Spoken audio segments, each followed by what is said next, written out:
다 같이 묵상으로 기도드림으로 추수감사주일 예배를 하나님께 드리겠습니다. 함께 기도하시겠습니다.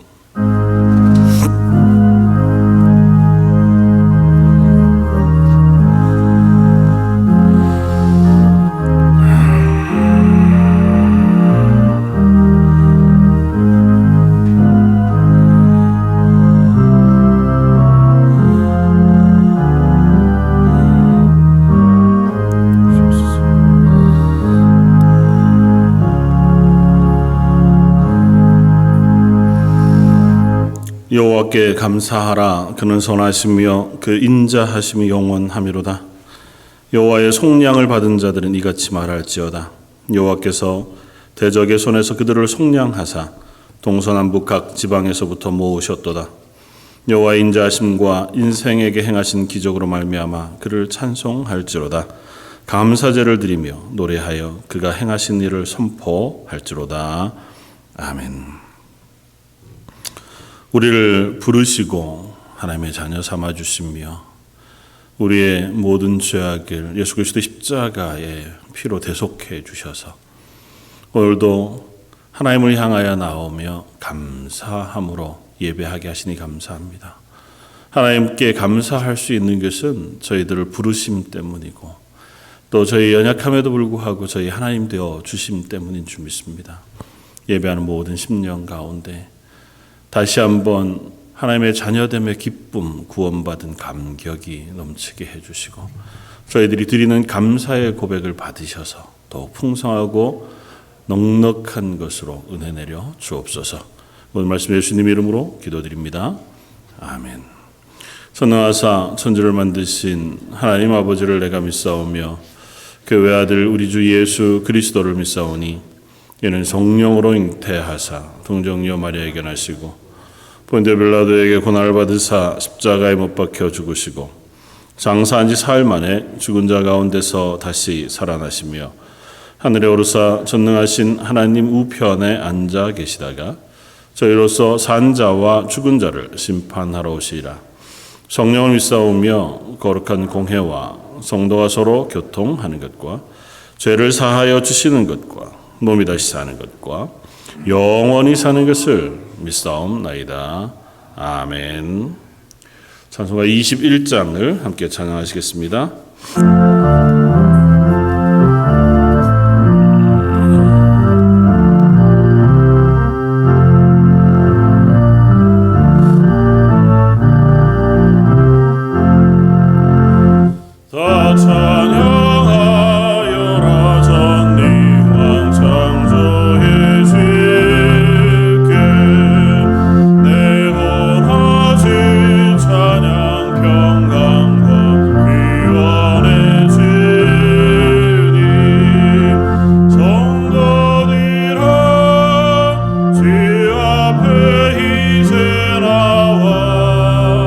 즐겁게 찬양하여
십자가 보혈의 은혜로 우리를 구원하시고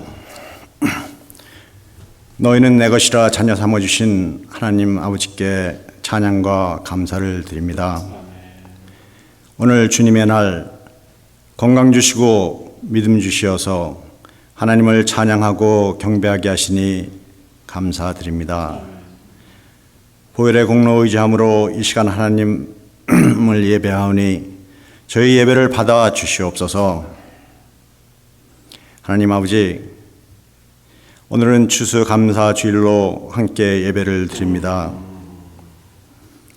우리에게는 너무도 많은 감사의 제목들이 있지만 주님 앞에 감사보다는 불평이 많았고 거저 주신 것들을 나누기보다는 더 가지기 위해 애를 썼던 부끄러운 모습으로 주님 앞에 나왔습니다.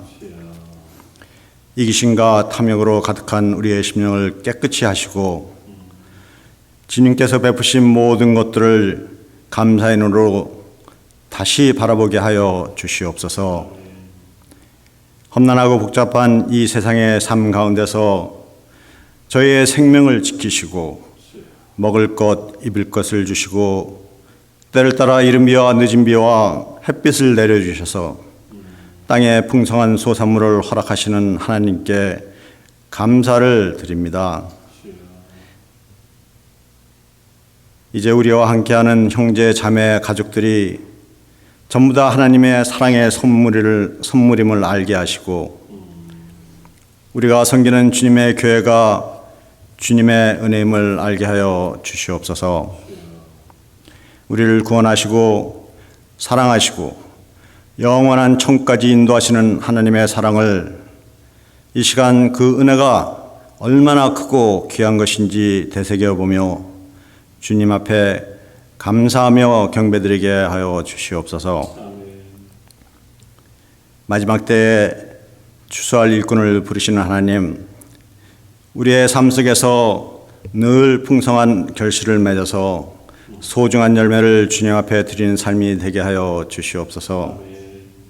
주님이 우리에게 주신 영원한 구원의 사명, 주변에 추수할 영혼이 많이 있는데 그들 위하여 기도하게 하시고 열매 맺게 하여 주시옵소서. 영혼의 추수에 최선을 다하게 도와주시옵소서.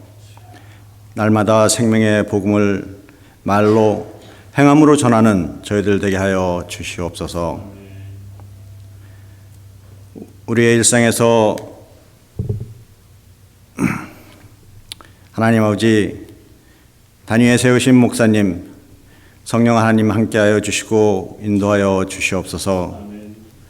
선포되는 말씀으로 우리의 삶 속에 새로운 변화가 있게 하옵시고 작은 일에서부터 먼저 감사하게 하시고 그 감사가 쌓여서 큰 축복의 역사가 일어나게 하여 주시옵소서. 가지고 나온 모든 기도 제목들 들으시고 응답하여 주시옵소서. 재정적으로 어려움을 겪는 성도들에게는 물질의 복을 허락하여 주시고 질병으로 고통받는 성도들에게는 치유의 능력을 베풀어 주시옵소서. 완전히 나음받고 그 기쁨을 찬송하며 감사하게 하여 주시옵소서. 신령과 진정으로 드리는 이 예배가 하나님께는 영광이요 온 성도들에게는 은혜와 축복이 넘치는 예배가 되게 하여 주시옵소서. 감사로 드리는 이 예배 시간 몸과 마음과 물질을 하나님께 온전히 드립니다. 하나님 받아주시고 축복하여 주시옵소서. 예수님의 이름으로 감사기도 드렸사옵나이다.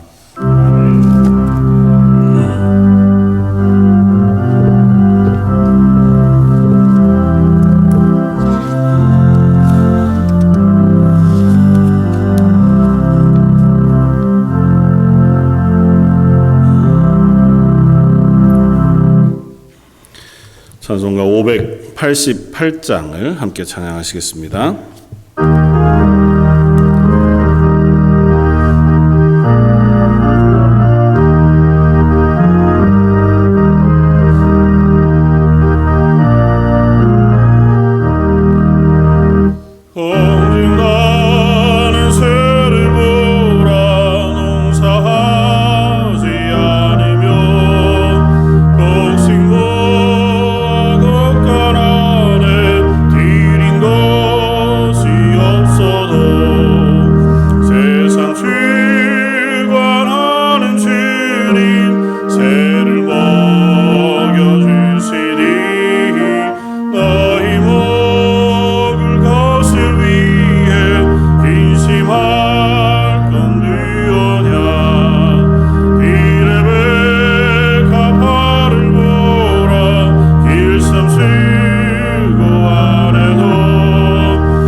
오늘 함께 나눌 말씀은 신약성경 데살로니가전서 5장 16절로 24절까지의 말씀입니다.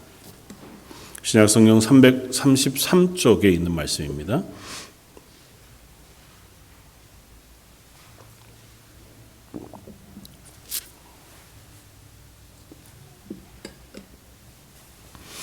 데살로니가전서 5장 16절로 24절까지 다 찾았으면 우리 한 목소리를 같이 한번 봉독하시겠습니다. 항상 기뻐하라, 쉬지 말고 기도하라, 범사에 감사하라. 이것이 그리스도 예수 안에서 너희를 향하신 하나님의 뜻이니라. 성령을 소멸하지 말며 예언을 멸시하지 말고 범사에 헤아려 좋은 것을 취하고 악은 어떤 모양이라도 버리라. 평강에 하나님이 친히 너희를 온전히 거룩하게 하시고 또 너희의 온 영과 혼과 몸이 우리 주 예수 그리스도께서 강림하실 때에 흠없게 보존되기를 원하노라. 너희를 부르시는 이는 미쁘시니 그가 또한 이루시리라. 아멘. 오늘은 추수감사 주일입니다. 저희가 1부, 2부로 나뉘어서 예배를 드릴 수밖에 없어서 또 함께 서로 기뻐하면서 감사하면서 예배하지 못하는 안타까움이 있기는 합니다. 그러나 그래도 오늘 하루 또 내일 추수감사절로 지나면서 우리들 마음속에 늘 감사가 고백되어지고 또 한 해를 돌아보면서 또 우리에게 허락하신 구원의 기쁨을 묵상하면서 하나님께 감사할 수 있는 또 이웃에게 또 우리 주변에 사랑하는 이들에게 감사의 마음을 나눌 수 있는 시간들 되었으면 좋겠습니다. 사실 1년을 돌아보면서 감사의 제목을 찾기가 그렇게 쉽지만은 않다고 하는 것이 솔직한 고백입니다. 특별히 작년 올해와 같은 이런 코로나 팬데믹 기간을 지나면서 한 해를 돌아보면서 오히려 어려운 일들 또 낙심할 만한 일들이 없지 않고 또 앞으로 우리가 바라보아도 우리가 그 삶 속에서 감사가 너무 넘치고 기쁨이 넘친다고 고백하기보다는 어떻게 해야 하나 또 이 문제들을 어떻게 이겨낼 수 있나고 하는 걱정이 있다고 하는 사실을 우리 부인할 수 없습니다. 그럼에도 불구하고 오늘 말씀을 우리가 함께 나누면서 우리는 감사할 수밖에 없는 그리스도인이라고 하는 사실을 깨달았으면 좋겠고 우리가 그리스도인 되어졌다고 하는 것이 이미 감사할 수밖에 없는 존재로의 변화가 이루어졌다고 하는 사실을 우리 스스로 확인하고 또 그것으로 인하여 감사할 수 있는 또 시간들이 되어지면 좋겠다 생각이 듭니다.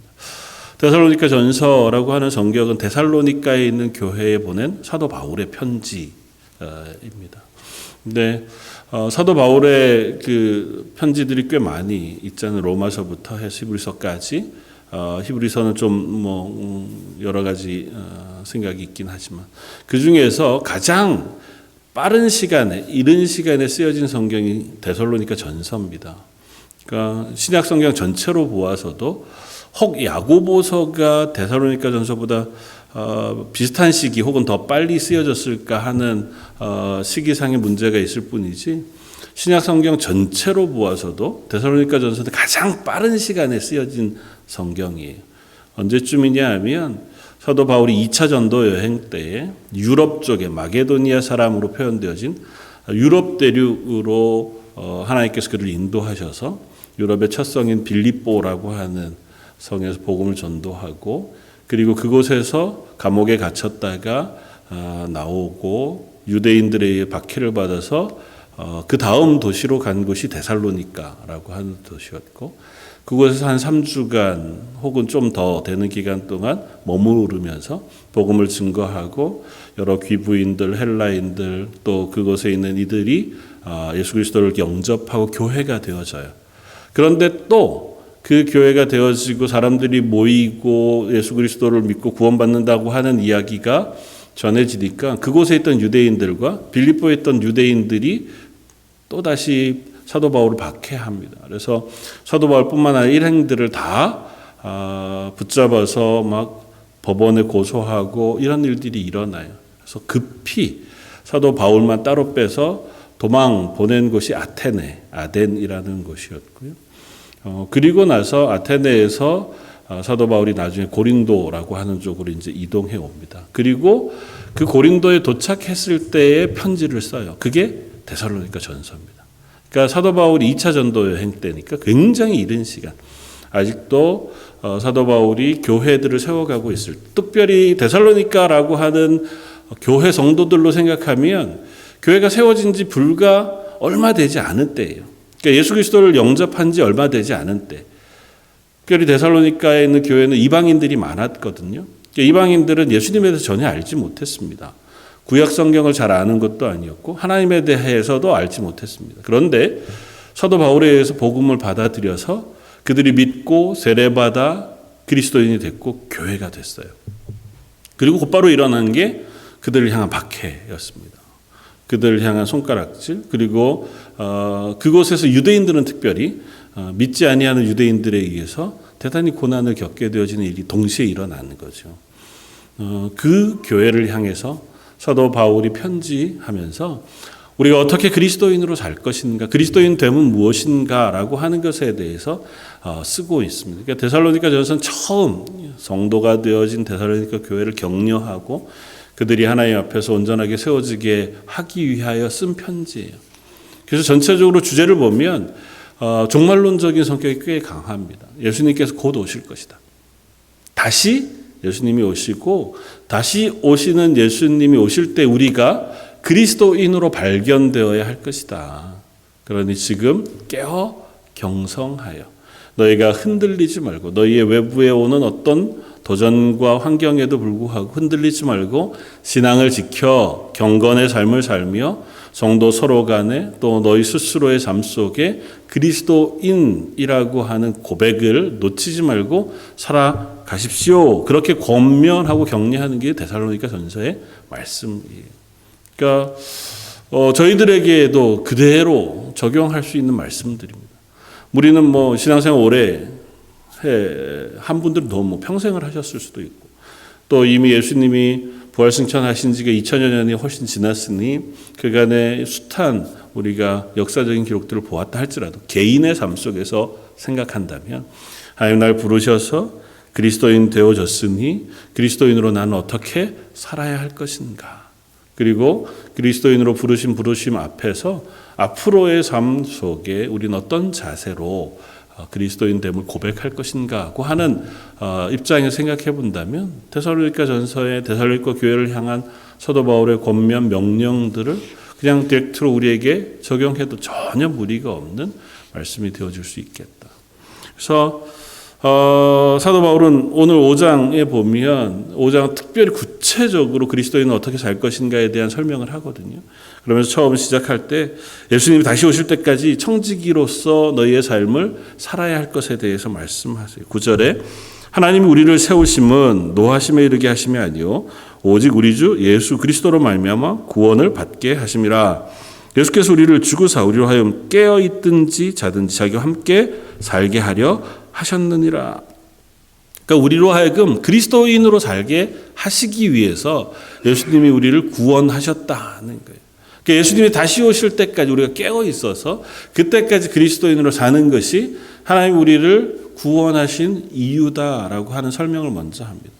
그리고 뒤이어서 그리스도인은 홀로 살아가는 사람이 아니다고 하는 이야기를 해요. 그래서 서로를 향하여 너희가 서로의 관계 속에서 그리스도인 다움을 드러내고 그 관계 가운데 서로를 격려하고 약한 자들을 붙들어주고 위로하고 세워주면서 선을 행하는 그리스도인으로서의 삶을 살아갈 것을 권면합니다. 14절 또 형제들아 너희를 권면하노니 게으른 자들을 권계하며 마음이 약한 자들을 격려하고 힘이 없는 자들을 붙들어주며 모든 사람에게 오래 참으라. 삼가 누가 누구에게든지 악을 악으로 갚게 하지 말게 하고 서로 대하든지 모든 사람을 대하든지 항상 선을 따르라. 그러니까 서로를 향해서 서로의 연약한 부분들을 도와주고 또 그것들을 격려하고 또 참아주면서 서로에게 선을 행할 것. 그것이 그리스도인의 삶의 모습이다. 그렇게 이야기합니다. 뭐 성경의 가르침 크게 특별하게 다른 것들을 얘기하지 않잖아요. 정말 단순하게 이 이야기들을 또다시 한번 반복해 그들에게도 권면합니다. 그리고 오늘 본문으로 넘어와서 사도 바울은 우리가 너무 잘 알고 있는 단호한 명령의 말씀을 우리에게 들려줘요. 항상 기뻐하라, 쉬지 말고 기도하라, 범사에 감사하라. 이것이 그리스도 예수 안에서 너희를 향하신 하나님의 뜻이니라.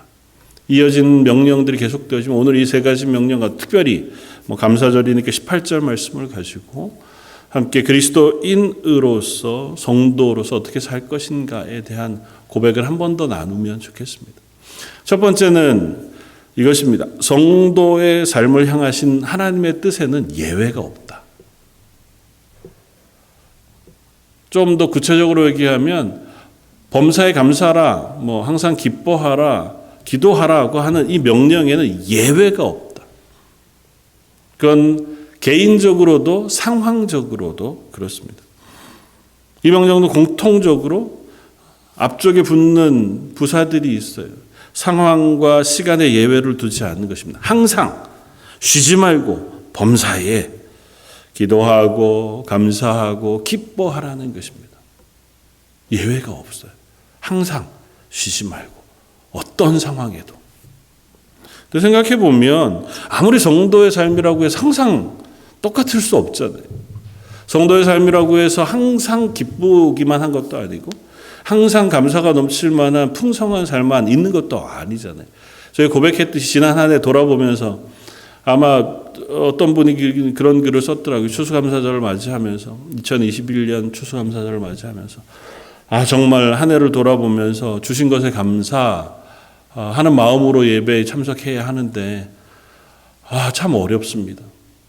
한 해를 돌아보니 개인적으로도 그분이 이제 고백하기 개인적으로는 육체적으로도 병을 얻었고 자기가 하던 사업도 너무너무 어려워졌고 상황도 너무너무 힘들다는 거예요. 억지로 찾아서 감사 제목을 찾으려고 해도 이것이 정말 바른 감사가 맞나? 그런 생각이 들더라는 거예요. 그럴 수 있습니다. 그리스도인의 삶도 그렇거든요. 부침이 있습니다. 좋을 때가 있는가 하면 어려울 때가 있습니다. 기쁠 때가 있는가 하면 슬플 때가 있고 내가 이해할 수 없는 상황 속에 막다트려지고 놓여져서 그것들을 통과하다가 보면 하나님 도대체 왜 나를 이렇게 하소연하고 울부짖을 만한 때를 우리가 얼마든지 지나잖아요. 하나님 그걸 모르시지 않습니다. 하나님 우리가 어떤 상황에 있는지 전혀 감각이 없으시고 모르시고 해서 너희는 언제라도 이렇게 얘기하시는 분은 아니세요. 분명히 하나님 그 사실을 아십니다. 사도 바울이 데살로니가 교회를 향해서 명령하고 있는 명령은 훨씬 더 잘 아는 상황이에요. 불과 한두 달 전에 이 데살로니가에 있었습니다. 그리고 그곳에서 떠나온 이유가 자기를 향한 목숨의 위협, 박해 때문에 도망쳐서 아테네로 그리고 지금 고린도까지 왔어요. 여전히 자기를 위협하는 또 그곳에 그리스도인들을 위협하는 유대인들의 무리, 숱한 사람들이 그곳에 있다고 하는 사실을 잘 압니다. 모르지 않아요. 그런데 뭐라고 권면합니까? 항상 기뻐하라. 쉬지 말고 기도하라. 범사에 감사하라. 상황이 우리의 감사의 이유가 되지 않습니다. 하나님이 우리에게 허락하신 것 때문에만 우리가 감사할 수 있는 것은 아니에요. 노아의 홍수 이후에 하나님께서 노아의 제사를 받으시고 노아와 그의 아들들에게 복을 주시면서 하신 말씀이 이것입니다. 창세기 8장 21절 여호와께서 그 향기를 받으시고 그 중심에 이르시되 내가 다시는 사람으로 말미암아 땅을 저주하지 아니하리니 이는 사람의 마음이 계획하는 바가 어려서부터 악함이라 내가 전에 행한 것 같이 모든 생물을 다시 멸하지 아니하리니 땅이 있을 동안에는 심음과 거둠과 추위와 더위와 여름과 겨울과 낮과 밤이 쉬지 아니하리니 하나님 약속하신 것이 뭐라고요? 인간이 어려서부터 생각하는 모든 것이 악할 뿐임을 아셔서 이제 너희를 물로 심판하지 아니하시겠다는 겁니다. 그리고 앞으로는 어떻게 해요? 일상이 반복되어질 거예요. 낮과 밤, 봄, 여름, 가을, 겨울, 심음과 거둠, 추위와 더위가 반복될 거예요. 저는 그 말씀 우리 개인에게 적용하면 그런 것 같습니다. 우리를 구원하신 하나님의 자녀 삼으신 하나님께서 우리에게 하신 약속이 그거예요. 너의 삶은 지금부터 계속해서 반복될 거예요. 우리의 생각은 여전히 악해요. 그리스도인으로 하나님 부르셨다고 해서 우리의 본성이 완전히 변해 갑자기 선하고 거룩한 모습으로 변하지 않아.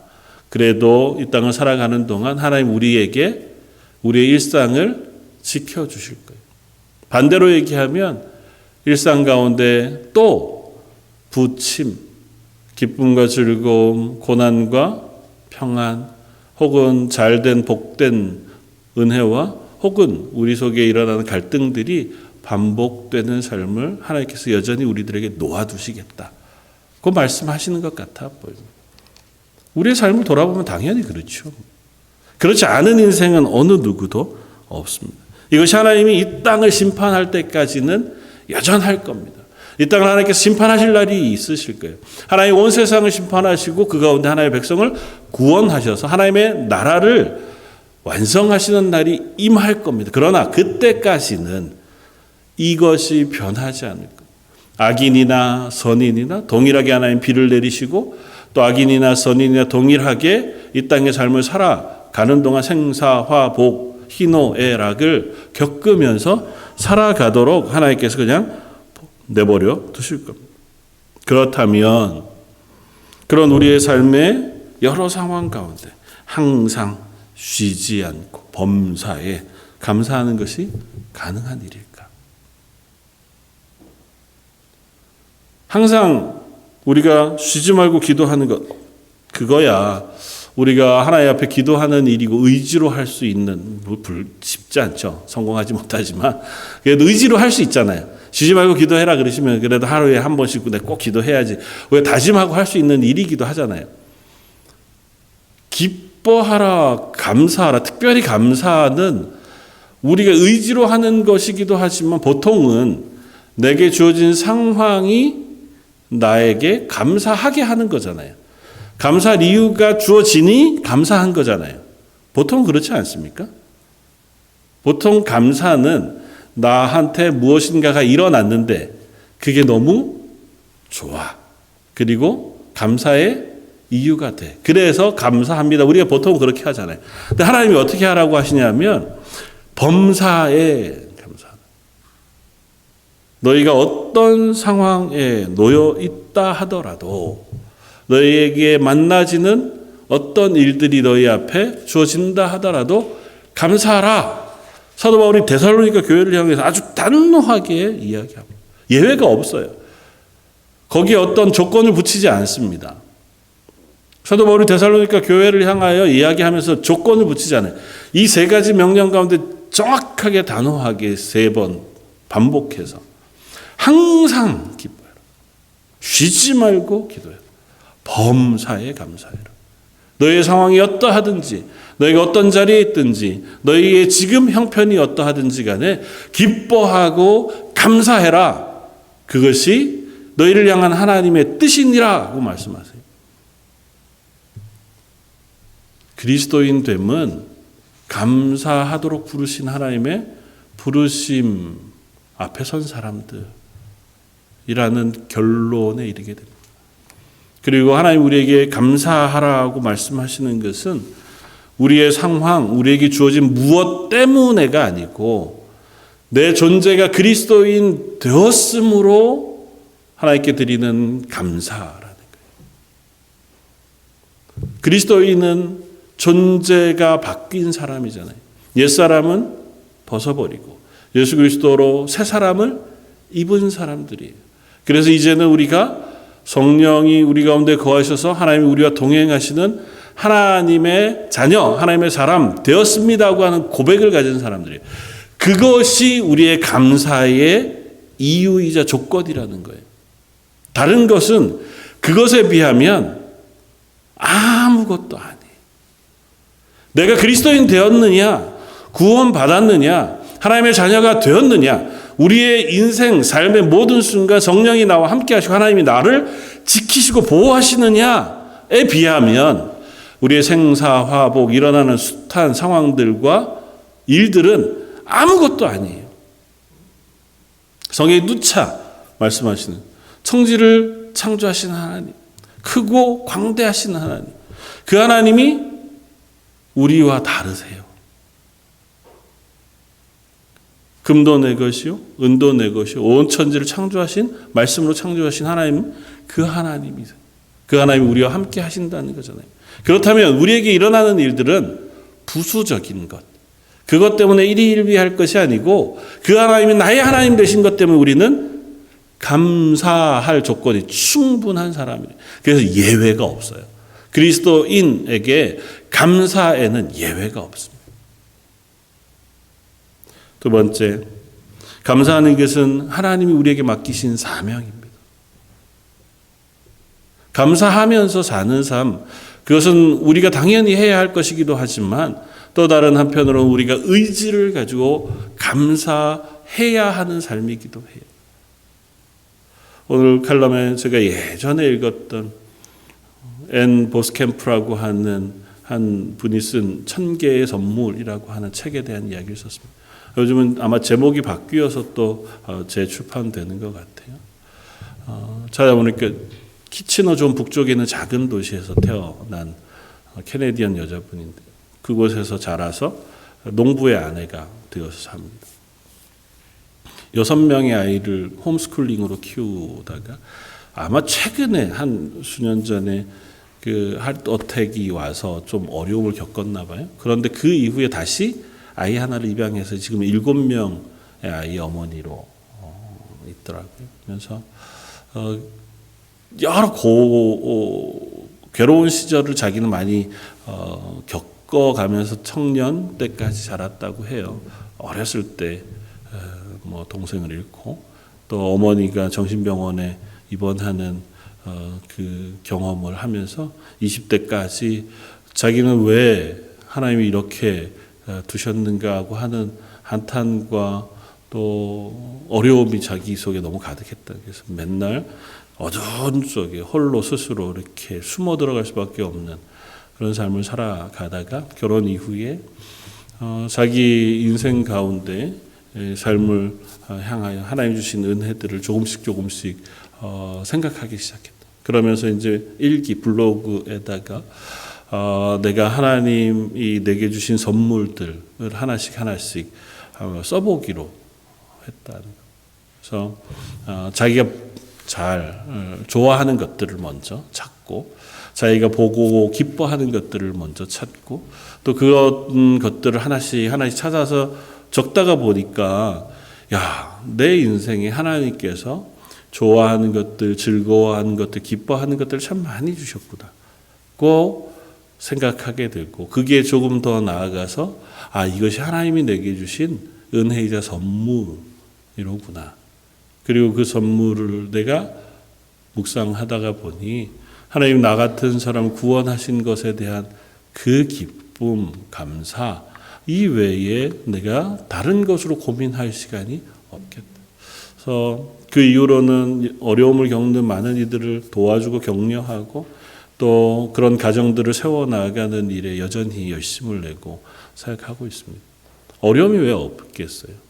스스로도 그렇게 고백합니다. 6 아이들이 어려서 집에서 온통 뛰어다니니까 너무 분주하고 정신없고 소란스럽더라는 거예요.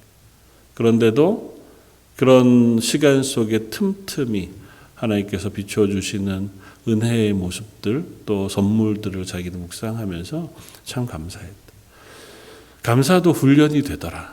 그러면서 감사하는 것이 자기에게 훈련이 되면서 비로소 하나님의 은혜를 발견할 수 있는 눈이 뜨게 되었다고 고백하더라고요. 감사는 어떤 의미에서 훈련이기도 한 것 같습니다. 불평을 하기 시작하면 얼마든지 우리는 불평할 것들을 찾을 수 있습니다. 쇼펜하우어가 그랬던 거예요. 물 한 잔을 보고도 반 남아있는 물을 보고도 이제 물 반밖에 안 남았다고 생각할 수 있는 반면에 아직도 반이나 남았구나라고 생각할 수 있는 것처럼 우리는 불평할 것들을 찾기 시작하면 우리 인생에 불평하지 않을 게 하나도 없어요. 비교하기 시작하면 얼마든지 원망스럽고 답답하고 힘겨운 일들만 가득할 수 있습니다. 그러나 감사할 것들을 찾기 시작하면 우리 인생에 감사할 것들이 왜 그렇게 많은지 얼마든지 찾을 수 있습니다. 그리고 그것이 그리스도인이라면 이 세상에 하나님이 우리에게 허락하신 것이 얼마나 크고 많은 것인지 알게 되죠. 우리는 그것이 우리의 감정의 표현이기 이전에 우리를 하나님의 자녀로 부르신 그 부르심으로부터 출발하게 되어질 때 훨씬 더 풍성한 감사의 조건들을 만날 수 있습니다. 우리가 아직도 죄인 되었을 때 스스로 우리가 생각하기에도 하나님 앞에 내가 내놓을 것 없고 하나님 기뻐하실 만한 것 없는 인생, 내 말과 행동으로 하나님의 영광을 돌리기보다는 오히려 영광을 가릴 만한 삶을 살아가던 살아가고 있는 지금 그런 나를 하나님이 여전히 너는 내 것이다고 불러주시고 내가 너를 사랑한다고 말씀해 주신다면 그것보다 더 큰 감사가 우리에게 있을 만한 게 있느냐는 거죠. 이 편지를 누구에게 쓰고 있습니까? 데살로니가 성도들에게 씁니다. 이 사람들은 얼마 전까지 예수 그리스도를 몰랐던 사람들이에요. 자기의 생각을 따라서 마음대로 어쨌든 살았습니다. 그러다가 사도 바울을 통해서 예수 그리스도의 십자가를 듣게 됐고 하나님을 알게 되었습니다. 그리고 은혜를 받아 그들이 믿음으로 고백하고 세례받아 하나님의 자녀가 되는 은혜를 입었습니다. 그들이 그 존재의 변화만 가지고도 항상 기뻐하라고 하는 이 명령을 얼마든지 순종할 수 있다고 고백할 수 있지 않았겠습니까?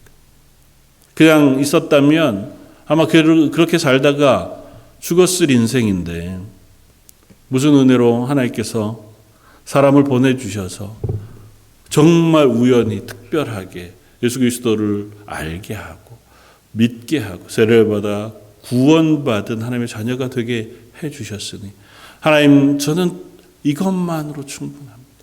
이걸로 나는 너무너무 감사합니다. 그 고백할 조건이 충분하다는 거예요.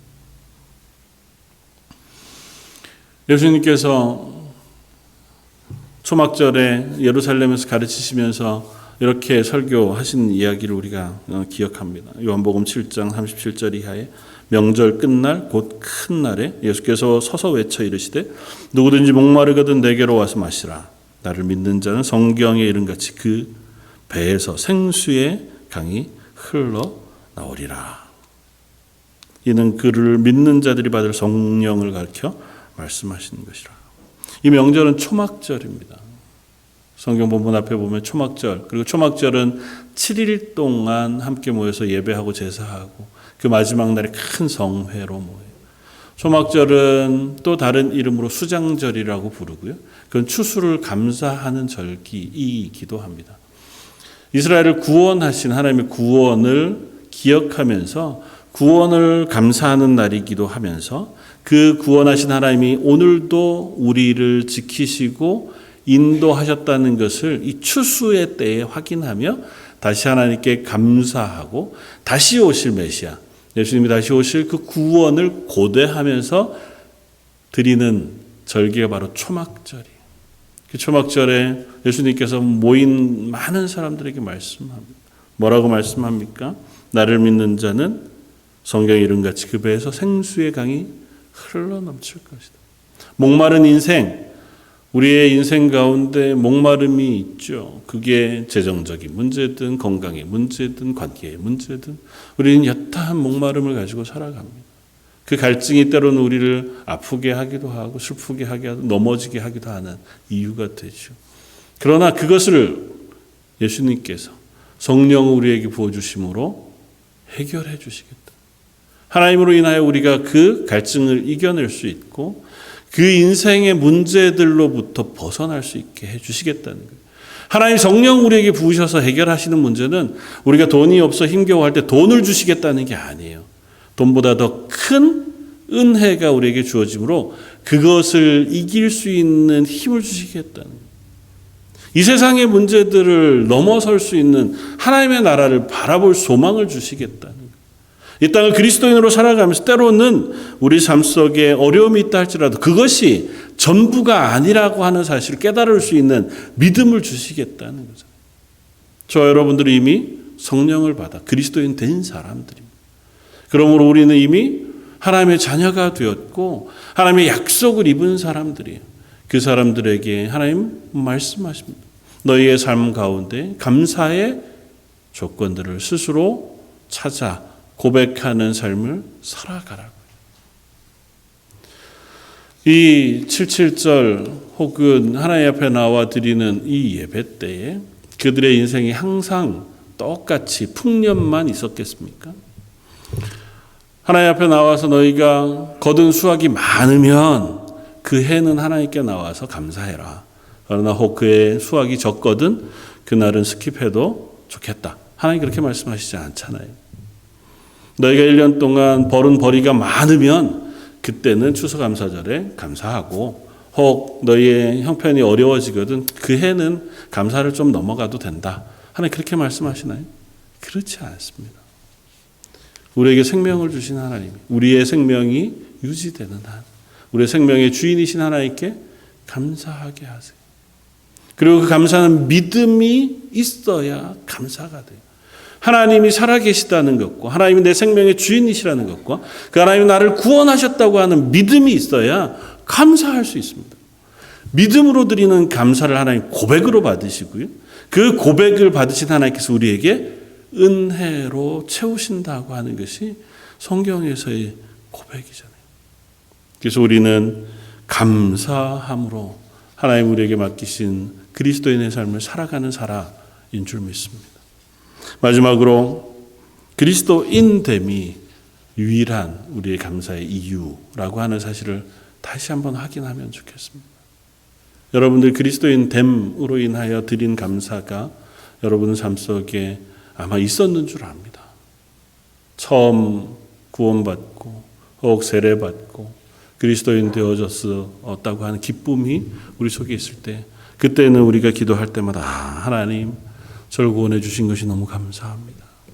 저를 불러서 하나님의 자녀 삼아 주시 참 감사합니다. 그런데 그 시간들이 지나고 익숙해지면서 이제 우리의 감사의 이유와 조건에서 그것들은 사라지고 자꾸 하나님 또 다른 것, 내 인생에 감사할 조건, 이유를 허락해 주시기를 기대하고 그게 내게 채워지지 않는 것으로 인해서 실망하고 그것 때문에 섭섭해하는 마음들이 우리에서 생기지 않았는가. 범사에 감사하라고 하는 말을 바꾸면 너희에게 어떤 일이 생기더라도 감사의 마음을 잃지 말아라로 우리가 읽을 수 있습니다. 우리에게 어떤 일들이 있더라도 하나님이 나의 하나님 되신 것으로 인하여 감사하는 마음을 놓치지 않는 것. 왜냐하면 어떤 상황에도 변하지 않는 사실이 있어요. 하나님은 살아계시다. 그 하나님이 나의 하나님 되신다는 것. 그 하나님이 나를 구원하여 나를 하나님의 자녀 삼으셨다. 이 사실은 변하지 않습니다. 천지가 개벽이 되어도 이 사실에는 변화가 없어요. 하늘이 무너지고 땅이 솟아나고 바다가 덮어와도 이 사실을 변화시킬 수 있는 힘이 없습니다. 우리의 상황이 어떤 것으로 변화되어져도 변하지 않는 유일한 것. 하나님은 살아계시며 그 하나님이 나를 부르셔서 나를 하나님의 자녀 삼으셔서 하나님의 구원으로 부르셨다고 하는 이 사실에는 변화가 없습니다. 그렇다면 그것으로 우리는 충분히 하나님에게 감사할 제목과 이유를 가진 사람들이 되어지는 줄 믿습니다. 그리스도인 됨으로 하나님께 감사할 수 있으면 좋겠습니다. 초막절을 제정하시면서 하나님께서 이스라엘 백성에게 명령하신 말씀 우리 신명기 말씀을 통해서 읽을 수 있습니다. 신명기 16장 9절 7주를 셀지니 곡식의 낫을 대는 첫날부터 7주를 세어 이날은 77절로 너희가 지켜라 그렇게 말씀하세요. 그리고 너와 내 자녀와 노비와 내 성중에 있는 레위인과 및 너희 중에 있는 객과 고아와 가부와 함께 내 하나님 여호와께서 자기 이름을 두시려고 택하신 곳에서 내 하나님 여호와 앞에서 즐거워해라. 이렇게. 너는 애굽에서 종되었던 것을 기억하고 이 규례를 지켜 행하라. 너희 타작마당 포도주 틀의 소출을 거두어 들인 후에 이레 동안 초막절을 지킬 것이라. 내 하나님 여호와께서 택하신 곳에 너는 이레 동안 내 하나님 여호와 앞에서 절기를 지키고 내 하나님 여호와께서 내 모든 소출과 내 손으로 행한 모든 일에 복 주실 것이니 너는 온전히 즐거워할지니라. 77절과 초막절은 연결되어져 있습니다. 그리고 둘 다 곡식을 베는 하나님께서 우리에게 허락하신 것을 추수하며 감사로 드리는 절기들이. 그러면서 하나님은 주신 것에 감사하는 조건에 전제를 붙입니다. 그게 뭐냐면 하나님은 너희를 애굽에서 구원하신 하나님이신 것을 기억하라는 거예요.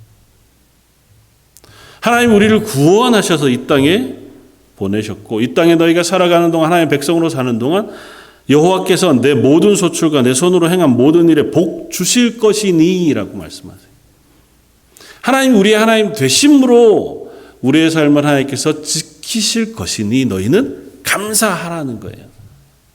지키셨으면 감사하고 복 주셨으면 감사하는 게 아니에요. 그건 약속이에요. 하나님이 약속하신 걸 지키실 거예요. 우리의 입장에서 어떤 상황으로 지금 놓여져 있는지는 몰라요. 올라가는 중일 수도 있고 내려오는 중일 수도 있고 가다가 지금 텀을 쉬고 있는 중일 수도 있겠죠. 그러나 하나님 우리에게 약속하신 약속은 완성하실 거예요. 그 약속을 믿고 너희가 매해 곡식 벨 때쯤에 그 하나님 앞에 나와 감사하라는 것입니다. 이것이 우리에게 하나님의 감사의 절기를 가르치신 이유인 줄 압니다. 하나님이 명령을 하셨을 때 이스라엘 백성은 시내산에 있었습니다. 그리고 그 명령을 들은 이스라엘 백성은 40년 동안 광야를 헤매야 했습니다. 그들의 죄악 때문이기도 했지만 하나님 그 광야의 40년 동안 그들을 가르치셨습니다. 그들로 하여금 하나님의 자녀 백성 되어짐의 은혜가 무엇인지 스스로 배울 수 있는 시간들을 보내셨어요. 심지어 그 가운데는 그 광야에서 멸망하여 죽어간 이들도 있었음에도 불구하고 하나님 그 시간 동안 여전히 그들의 하나님이셨습니다. 그들이 아직 곡식을 추수하고 절기로 지킬 수 없었던 때이지만 하나님 그들에게 여전히 하나님이셨고 여전히 그들을 먹이시고 그들을 입히시는 하나님이셨습니다. 주께서 40년 동안 너희를 광야에서 인도하게 하셨거니와 너희의 몸에 옷이 낡아지지 아니하고 너희 발에 신이 헤어지지 아니하였다 하고 말씀합니다. 40년 동안 그들이 하나님을 싫어하고 배반한 사람도 있었고 그곳에서 그저 생을 다하여 죽는 사람들도 있었습니다. 새로운 세대가 나서 소망 가운데 가나안을 향하여 걷기도 했어요. 그러나 여전히 그들은 광야에 있었습니다. 그럼에도 불구하고 그 시간 하나님은 이스라엘의 하나님이셨어요. 여전히 그들은 애굽에서 건져내심으로 인하여 감사할 이유가 있는 사람들이었습니다. 가나안에 들어가서가 아니에요. 가나안에까지 가는 동안 그들은 감사를 훈련하는 사람들이었습니다. 하나님이 나의 하나님 되시구나. 그 하나님이 나를 여전히 인도하시는구나. 그 하나님이 나의 삶을 주관하시는구나. 우리에게 그 고백을 받아내시기를 원하시는 거예요. 광야 기간 동안 이스라엘 백성의 입속에서 나는 그 하나님이 나의 하나님인 줄 믿습니다고 하는 고백을 받아내기를 원하시는 거예요. 우리의 삶이 때로는 부침을 겪는 이유는 우리의 입속에서 하나님께서 그 고백을 받아내시기 위한 거예요. 하나님 감사합니다. 하나님 나의 하나님 되심으로 인하여 제가 오늘도 살아갑니다. 하나님 아직도 죄인 되어진 나를 건져주신 하나님의 은혜를 제가 감사합니다. 저와 여러분들이 오늘 하루 또 이번 일주일을 보내면서 우리 속에 허락하신 구원의 기쁨을 감사함으로 다시 묵상할 수 있는 하루하루가 되었으면 좋겠고 또 우리 가족들 이웃을 돌아보면서 하나님 우리에게 허락하신 그 기쁨과 감사의 제목들을 나누고 또 고백할 수 있는 시간들 되어주면 좋겠습니다. 마지막으로 6.25 때에 순교하신 손양원 목사님이라고 계신 목사님이 계십니다. 주기철 목사님과 함께 초대 우리 한국교회 순교자로 보통은 사랑의 원자탄이라고 하는 제목으로 잘 알려져 있는 손양원 목사님이 해방 전에 신사참배 때문에 일제히에서 감옥에 갇히셔서 꽤 오랜 시간 옥고를 치르셨어요. 그곳에서 보낸 편지들이 지금도 남아 있습니다. 그 가운데 하나를 함께 나누고 말씀을 마치고자 합니다. 아마 옥에서 다시 나오시기 전 한 2, 3년 전쯤에 섬기던 그 교회 성도에게 보낸 편지입니다. 너의 앞에 부닥치는 모든 파란 곡절을 피하려고도 두려워도 고민할 것도 없이 도리어 기뻐 감수하는 것이 나으니라. 두려워하며 피할수록 더욱 더 고통은 사게 되나 오히려 기뻐 감수하게 되면 도리어 악마는 패하여 물러가게 되느니라. 아니 그보다도 하나님은 우리를 더욱 위대한 자식과 종을 만드시기 위하사 일부러 주시는 위대한 선물에 갖은 파란 곡절들이기도 하다. 송죽의 명성은 북풍이 연단시켰고 황금의 진짜 보석 진보는 불의 연단으로 인함이니 그러므로 위인의 뒤에 따르는 법이니라. 넓은 바다에는 파도에 쉴 날이 없겠고 큰 나무에는 바람도 많이 맞게 되리라. 행여나 내게도 고난이 많거든 이를 생각하고 기뻐하라. 고난을 꿀같이 달게 먹는 자가 되라. 그러나 너는 위인을 욕심내어서가 아니라 죄악으로 얽매인 육의 껍질을 벗어야 하겠고 하나님의 자녀로서 연단을 마땅히 받아야 하는 것이며 다시 돌아오지 못하는 지상에서의 고난, 육체의 고난의 맛은 하늘의 천사도 부러워한다더라. 영화의 뒤끝은 다시 섭섭함이라 하나 고난의 뒤는 위로와 기쁨이 다음 차례가 되는 법이다. 하물며 주 안의 고난의 진가이리요 더욱이 우리가 안락을 도모하지 말 것은 내 주님 맛보시지 않으신 세상 영화와 육적 쾌락을 내가 어찌 감히 생각인들 하리요. 오직 우리의 의무는 십자가를 지고 골고다를 찾아갈 뿐이니라. 악마는 갖은 파란 곡절을 가지고 와서 성도의 뒤를 따르되 하나님은 오히려 이를 이용하사 위대한 인물과 천국의 귀한 보물을 삼으시느니라. 그러므로 항상 기뻐하라. 범사에 감사. 목사님이기 때문에 이런 편지를 쓰신 건 아닌 줄 압니다. 우리는 그보다도 훨씬 감사할 이유들을 많이 가지고 살아가는 사람인 줄 압니다. 그 고백처럼 우리도 항상 기뻐하고 범사에 감사하는 저 여러분들 되시기를 주님의 이름으로 축원을 드립니다. 다시 한번 기도하겠습니다. 우리를 이 땅에 보내시고 이 땅에서 그리스도인으로 살게 해 주시니 감사합니다. 저희가 그리스도인 됨 그 고백이 감사의 유일한 이유가 되게 하시고 그 감사의 고백을 받으신 하나님께서 저에게 성령의 은혜를 또한 부으셔서 더욱 풍성한 감사로 또 믿음의 고백으로 살아가는 하나님 사람들 되게 하여 주옵소서. 오늘 함께 예배하는 모든 성도들과 그들의 가정에 감사의 풍성한 이유들을 깨닫게 해주시고 고백하게 하시며 그 위에 덮으시는 은혜로 넉넉한 이 추수감사 주일 되게 하여 주옵소서. 모든 말씀 예수님 이름으로 기도드립니다. 아멘. 찬송가 591장을 함께 찬양하시겠습니다.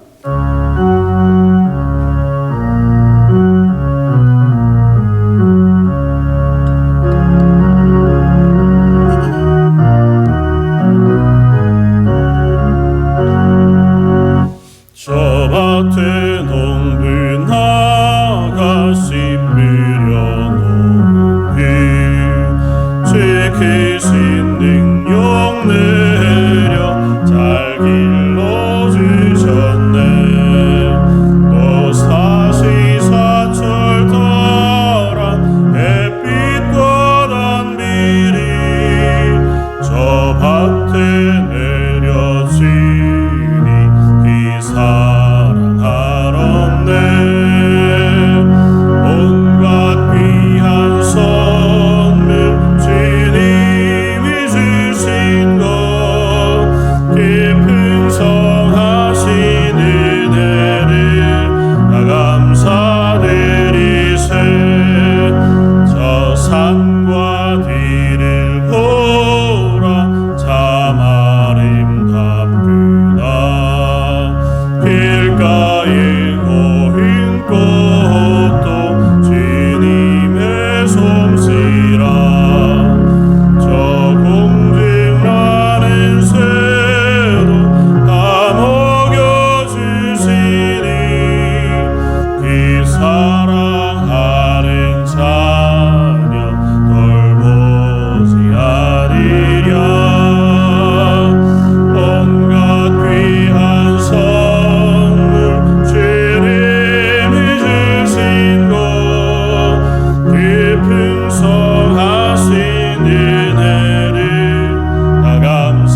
광고 말씀 주보를 참고해 주시면 좋겠습니다.